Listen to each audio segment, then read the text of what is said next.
What's up, everybody? You're in the, what's that show that they do where they answer the questions in the taxi? Oh, the CashCab? Yeah. You're in the knock on CashCab. And, no, just kidding. You're in our rental. Me and Jim Miller are bear hunting in BC. We just finished up. It's been a super, super fun trip. We're driving through some of the most beautiful country. I wish we had an awesome camera setup with like 10 cameras going all around. I should have brought the suction cup for the GoPro. Oh, dang. Yeah, all those million attachments you get in the GoPro box, and you never use but one. Yeah, we could have finally used that 700th GoPro. But, no, we had an awesome trip. Bear hunting. Jim learned a few little mistakes that first time, especially spot and stalk hunters, first time spot and stalk people can learn. But we also, I don't know, this was really, really fun. We're going to have to keep doing it for sure. It's definitely a good time. Yeah, I did some shots of the week up here because we hadn't, have you and I talked about the new website? Yes. Mainly we've talked about the fact that it's been 9 days and they haven't switched our DNS over yet. So I introduced the thing 1 week ago. Yeah, 7 days ago. I introduced it, and then that night we flipped the switch and they told us 24 hours and they said 72, and then now it went past 72, and then PayPal is not linking correctly with the store with the new one. So needless to say, it's coming. But with the new website for the gold and platinum members, you guys are going to get to see the shots of the week. And I'm not sure, maybe silver gets to see it too. I can't remember it all, but I did a couple shots of the week up here in this real serious terrain where I showed people how to make up and downhill shots depending on the situation. And I kind of said, pretend this downhill shot is a hunting scenario, just because a lot of the hunting scenarios, you really like to get on the high ground and then be able to shoot down. Especially in this country, when you have these logging roads, the logging roads are kind of built as switchbacks. So a lot of times, you depending on what the wind's doing, you try to stay up. Especially when the thermals are lifting, you try to stay up, and people. Yeah. That's what happens when we're climbing on such a ferocious climb. Oh, nice. I like that. Dusty's in front of us in his truck. We're trying to keep up with him with his power diesel, whatever they call it. Dodge Cummins twin turbo super diesel. My ears are popping about every 10 yards here. But no, I made one shot on video for the shot of the week, showing a downhill shot, how to approach that, pretend that there's you got a good hunting shot on the road beneath, showed how to make that shot. And then I kind of wanted to redo the shot with another camera that just allows me to use better slow motion. So I shot a second arrow just to get that slow motion shot, and literally somehow went through the vein. I don't know how I actually hit the vein so it would turn it perfectly broadside to punch a hole through the knock-on part on the vein, rip the vein off the arrow, and stick it in the target right next to the other arrow, which was pretty cool. I haven't ever had that happen before. So I got pictures of that. And then I decided to do another shot, which was uphill, which was on more of a slope. It was uphill, so I wanted to talk about the fundamentals to that. And then made a really good shot, and then same thing, I went to do a slow motion with another camera just to get the shot part, in case people wanted to kind of watch mainly my posture and release, how that functions. And shot that arrow, and I heard the arrows crack together. And when I went down there, the two arrows were side by side, and they had rotated in a fashion to where when they rotated, you could actually read the Under Armour logo. Looked perfect because you could see the top half on the one, the bottom half of the other, and you could read the name. Easton Axis 6mm FMJ. You could read the whole thing. It looked really cool. We're coming down right now. We're actually coming down off this big mountain into Williams Lake, British Columbia. But one thing I wanted to talk to people about was the importance of practicing shots like that, so that you learn how your bow actually responds to that sort of thing.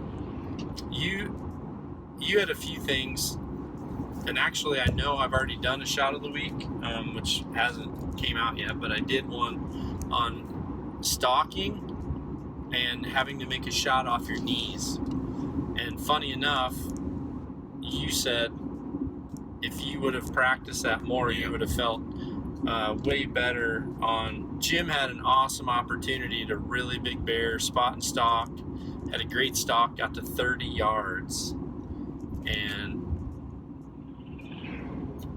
botched it. Clean misses though, twice. 2 clean misses.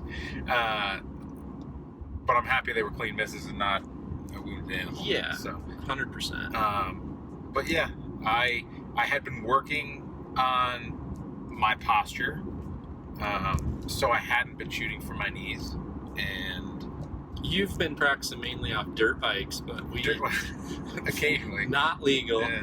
Obviously, practicing the dirt bike shot. You never know what you're gonna need. You never know. Mad Max or Dukes of Hazzard, all that's good, but when it comes to BC bears, you needed the knee shot. I needed the knee shot. I needed the follow through and not punch the trigger. And don't let your shoulder collapse and be like this while you're shooting.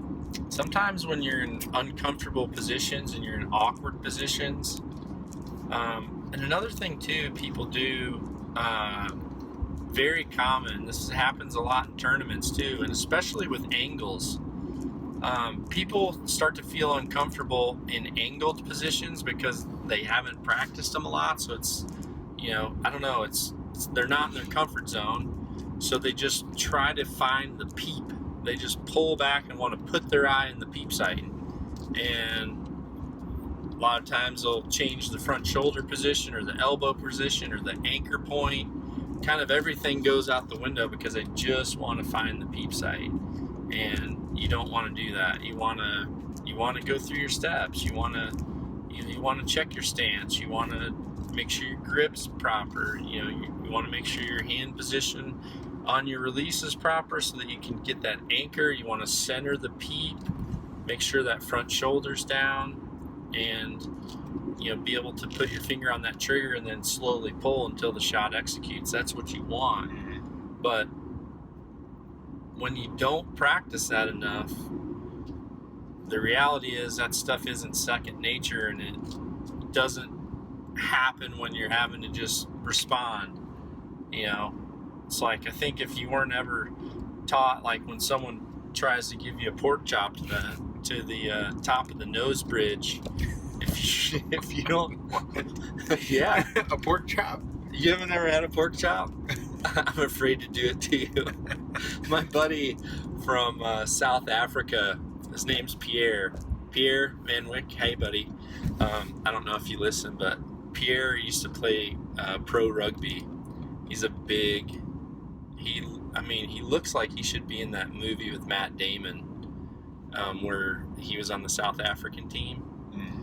He's a big blonde man with muscles, and my other buddy in South Africa, Seppi, is a lankier man not with muscles. And Pierre had told me about the pork chop in our hunting blind in Africa, and he told me he had pork chopped someone, and I was sitting there like this, and I said, "What's a pork chop?" And he just did it like out of instinct. Literally, a pork chop is a knife hand right to the throat. And it freaking hit me in my forearm, and I thought I had taken a shin kick from Jim Miller.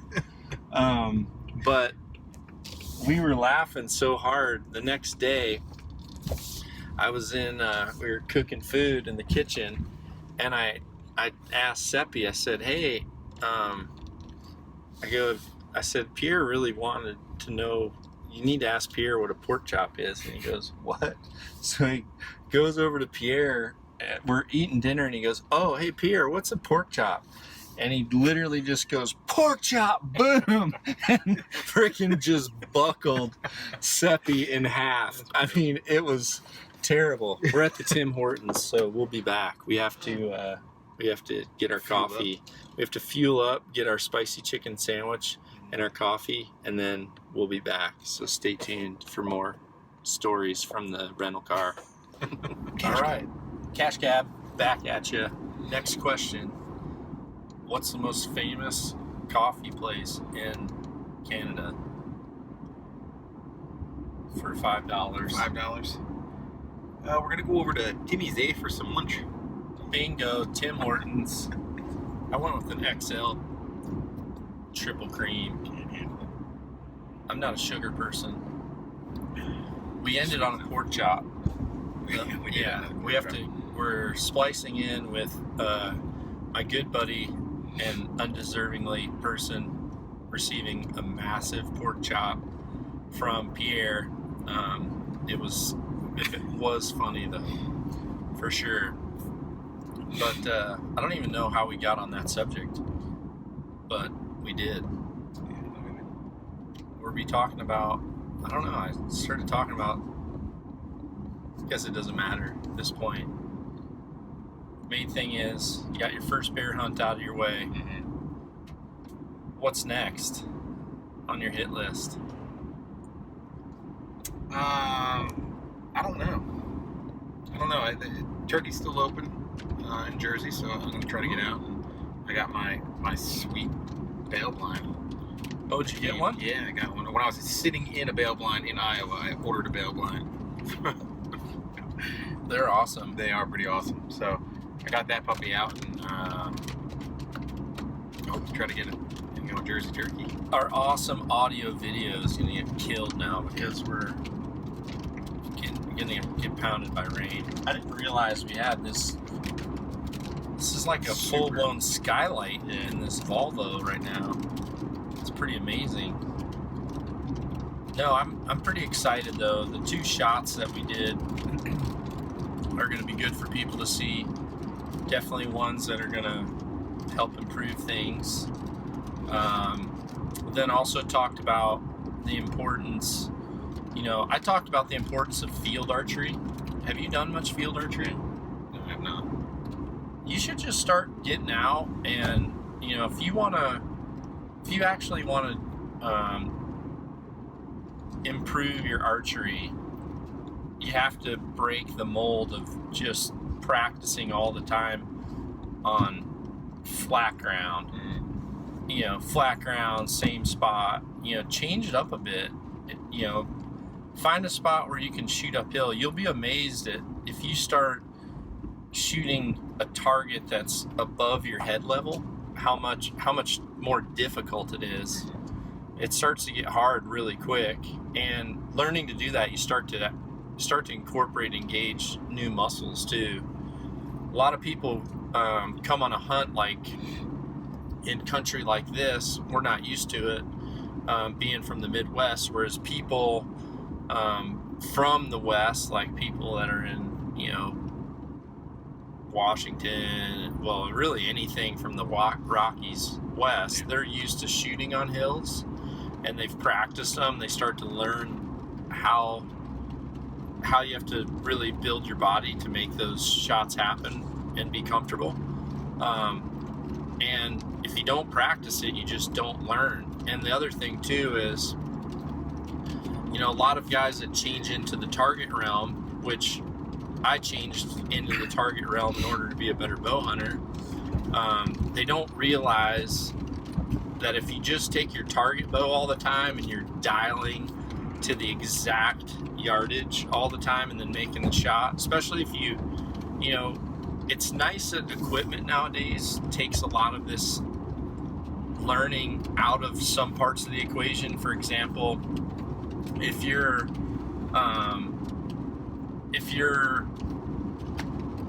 making a field archery shot with a really severe slope and you're using a rangefinder that has the compensation, it's nice to range it and know, okay, I need to shoot it for 42 instead of 49. It's nice to know that. However, you don't really learn your equipment as good as if you have to start figuring some of that stuff out for yourself. So just being able to pull back and make that shot and know how high you hit, if you don't do it that way, just from a learning experience, is important. But then also learning with fixed pins how to actually hold your pin, whether it's better to hold your pin a little high or whether it's better to hold your longer pin a little low on those types of angles, and where exactly they hit. Because the shot that I made on my uphill shot, I intentionally made the shot to where when I made my cut, I was shooting it for about 47 and a half yards, not 50 yards, because obviously my pins are set at 20, 30, 40, 50, 60. So I wanted, you know, I think it's important to learn where do you hold your 50-yard pin to hit perfect at 47. You know, some people are like, well, I'll just hold my 40-yard pin at the top of the back.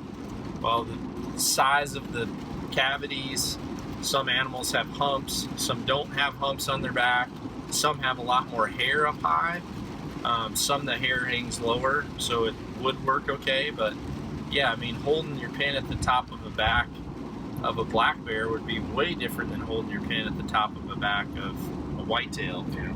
Or, you know, where are you going to hold if you got a, like you said, a turkey? Let's say you've got a tom out there, he's not strutting, he's broadside, it's 47 yards. So, you know, learning to go out there at those distances and, you know, where do I put my 50-yard pin, you know, so I know exactly where it hits. And honestly, holding your 50-yard pin in the center of the target at 47 yards or at 45 yards and shooting and then letting it go high and getting that measurement, that's a really good way to learn.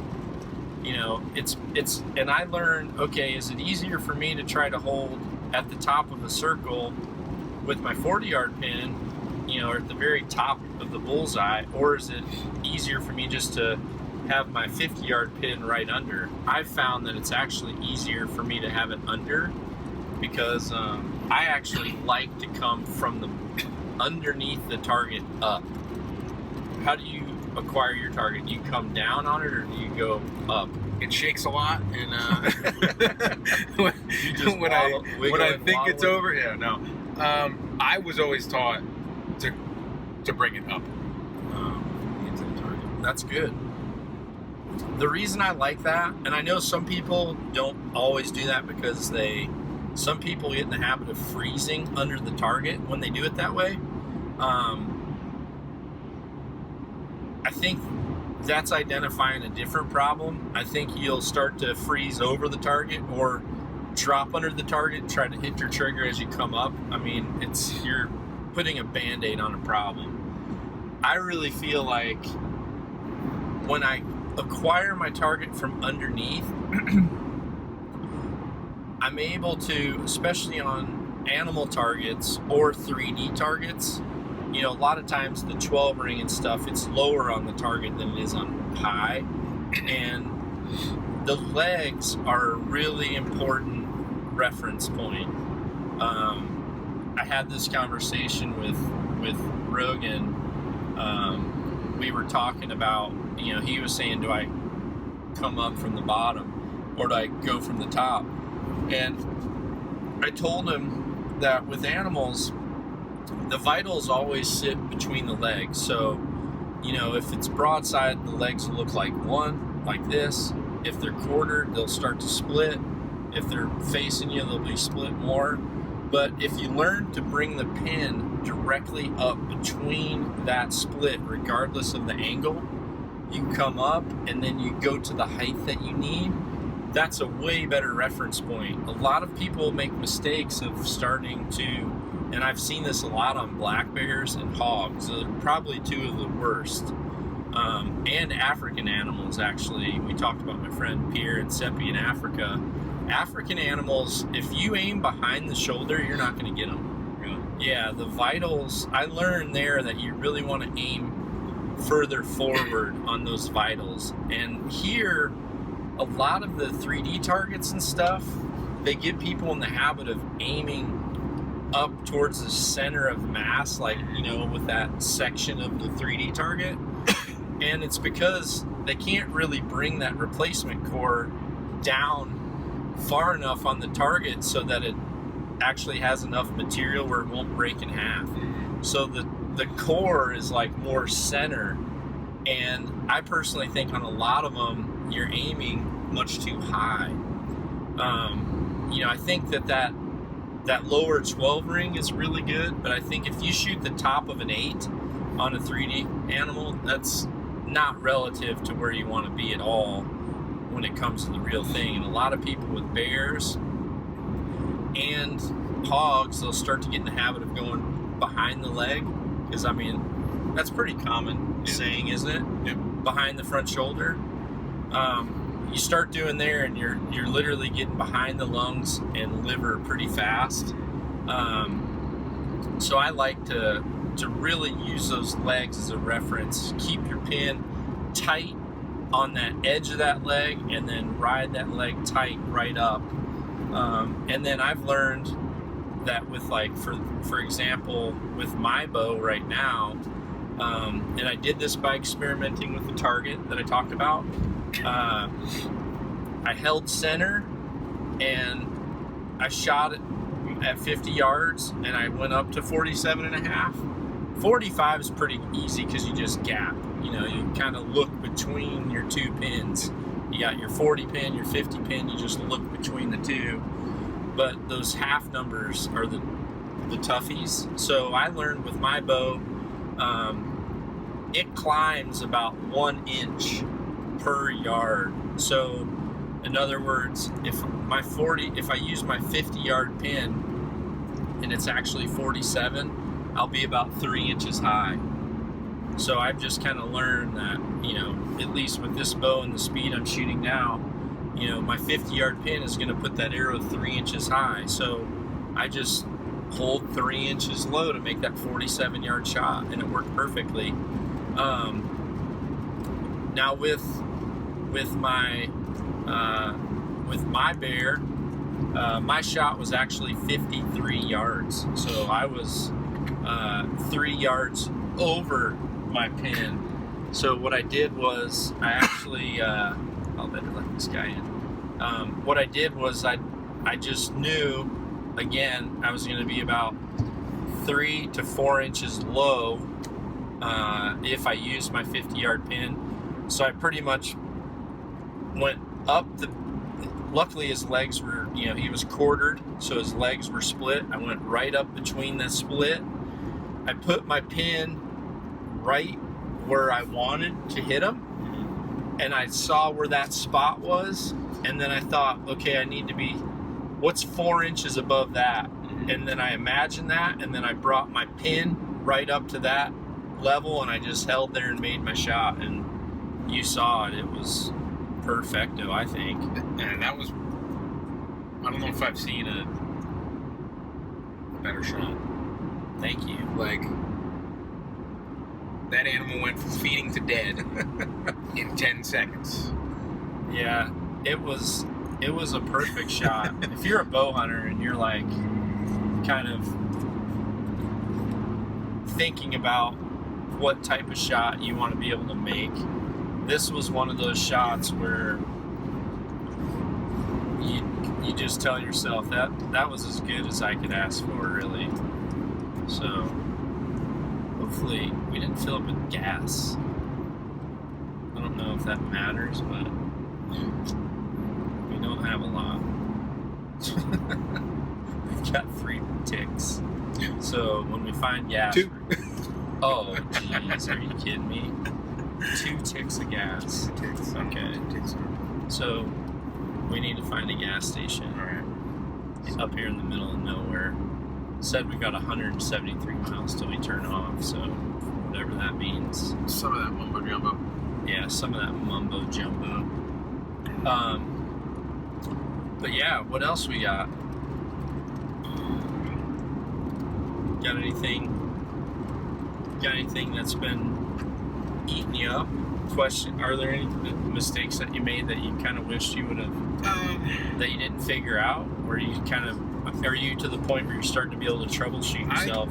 I think I'm getting to the point where I'm starting to troubleshoot. It's good. It took me a little bit because I haven't been shooting as much as I'd like to in the last few weeks, and I mean, we just turkey hunted a few weeks ago, which we didn't actually have a lot of practice, because especially you were out like constantly. Yeah. You were out a lot. So I haven't been shooting as much as I want to, and I think that I'm gonna try to change that. Well, I'm going to change that. So there is no try, only do. Or do or do not. But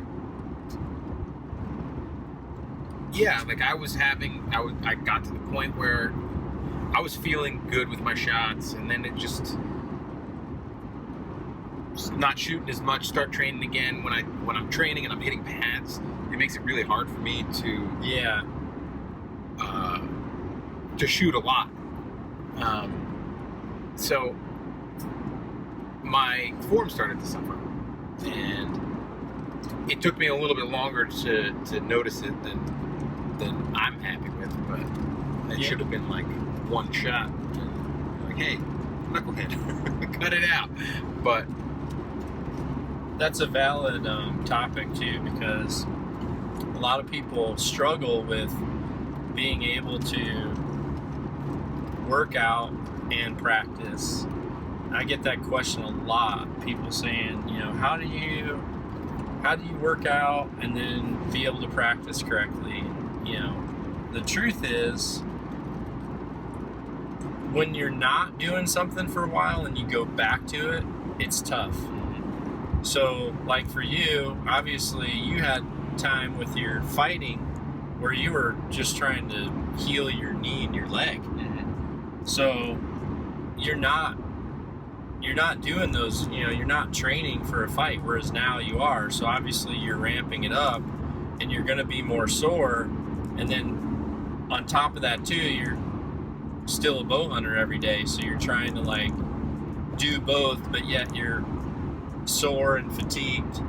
And I get it. I mean, I actually slept wrong on my shoulder one of these nights here, and then I did something different. This sounds really stupid, but we rode bikes a lot of the times here. We were riding bikes to our, wherever we were hunting, and I was trying to ride my bike and have my bow ready all the time. So I was like holding my bow, and I was kind of holding it on the handlebars with just enough weight to where I wasn't gonna like wreck my arrow rest or my sight or something. And up here, the roads are not smooth. It's not like when I ride my bike at home when I'm on graded gravel on the side of the road. It was nothing like that. I mean, it's like ungraded, washed out rock, and anyone who's been up here in this part of Canada knows what I'm talking about. So the bike, we were on some e-bikes, and they don't have suspension, so I'm just sitting there taking that beating. And the next day, I could and I'm still struggling now. It's kind of tough, but the next day I wouldn't have been able to make an uphill shot because my shoulder was so dang sore, and it was like guarding itself. It was like protecting itself. So my tip to people when it comes to really wanting to get in better shape and be able to exercise both your fitness and your shooting, you have to be consistent with it. You have to, if you take breaks or if you want to work out once or twice a week, then whatever you're doing, don't start to throw variations in there that are going to end up making you sore. I mean, it's a tough call because when I work out, I actually like to get enough variation to where my body isn't getting used to what it's doing all the time. I'm trying to, in a sense, shock my muscles to where they don't really know what I'm going to do. That way I can at least stay in shape or improve instead of just, getting used to doing the same thing all the time. But I find that fine line, and the difference is I do it all the time so that I'm not all of a sudden dead sore because I haven't worked out for 3 or 4 weeks and I went and tried some variation. I mean, the key is to be able to stay consistent with something.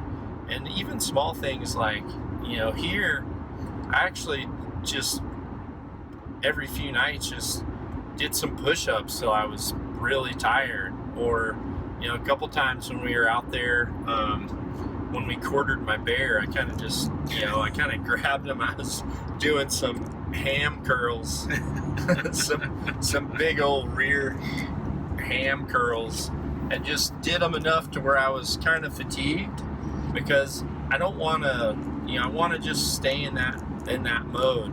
And a lot of times, with a lot of the different Olympic teams and stuff, coaches will come in and they'll really want to improve their teams and start getting them used to fitness.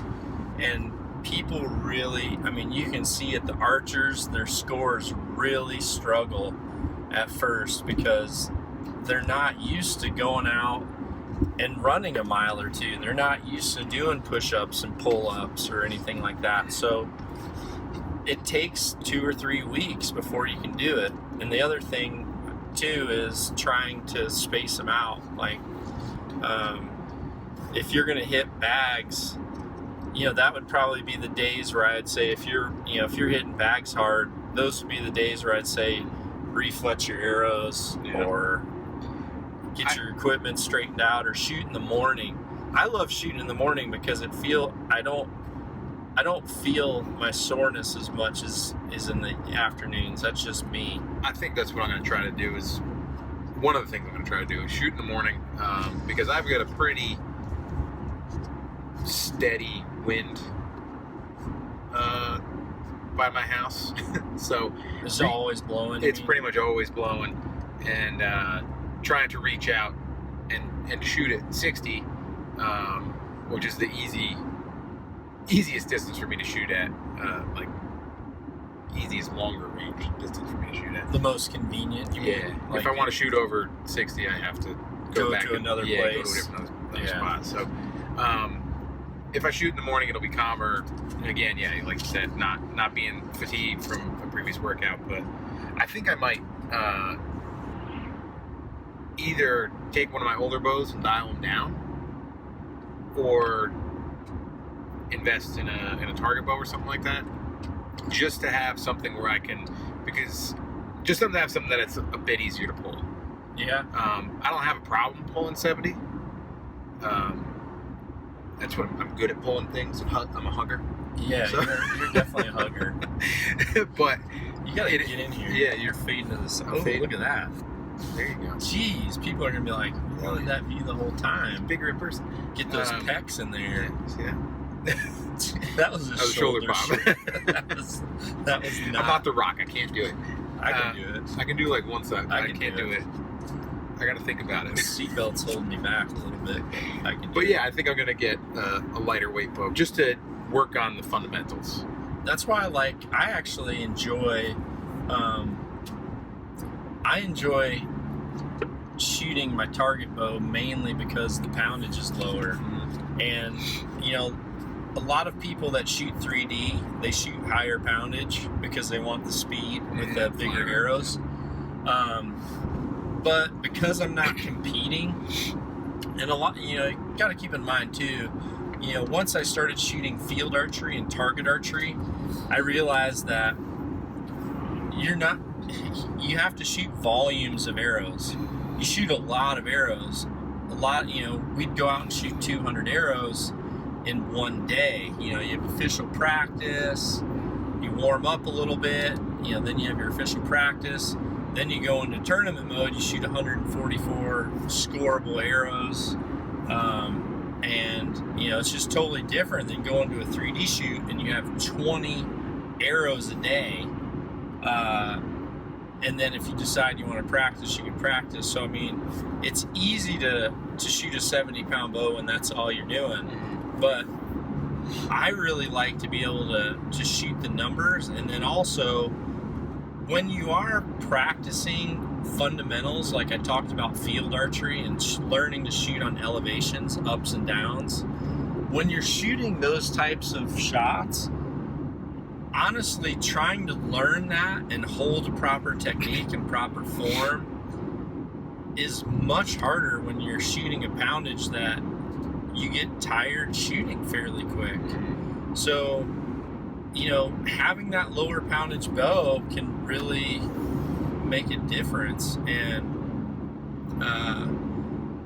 my buddy has a bow that is, really powerful, shoots heavy poundage, shoots it a lot, and does a good job shooting it all the time. So he is used to it. And it's not that he would have a problem pulling it, but he's actually, he decided to get a lower poundage bow too.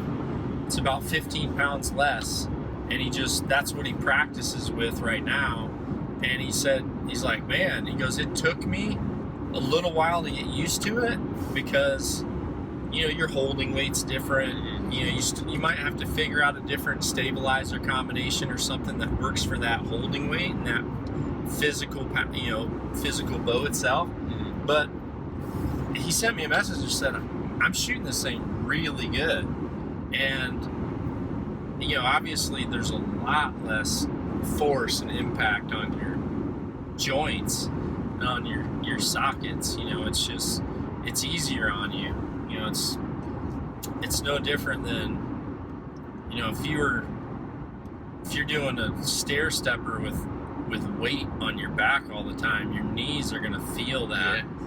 Yeah. And you're shooting heavy poundage, that pulling, this bicep, your pulling bicep, and then your shooting arm, that hyperextension, just that boom, boom, boom, it starts to wear on you. So I like to be able to be comfortable, and I like to be able to practice. I like to be able to let down when things aren't right. A lot of people don't do that either. You gotta learning. Yeah, sometimes you force the shot off. He does. So I wish we were live right now because we could have people send in questions for the CashCab. Questions for the CashCab. That would be for sweet. $5. Huh? For $5. Yeah, for $5. Name every subspecies of bear. Ooh. Can you do it? I'll give you $5 if you can. Nope. I don't know the subspecies. Sweet. I don't know. I know the short-faced bear now. I didn't before, but now I do. Are we looking out for a gas station? Yeah, there's one coming up. I got this. Sweet. Oh, you do? Okay. Some very interesting names of these towns up here. It's a beautiful country. This looks like the Boundary Waters. Yeah. Like we went from looking like we were in the cliffs of Bozeman to now it looks like we're in the Boundary Waters.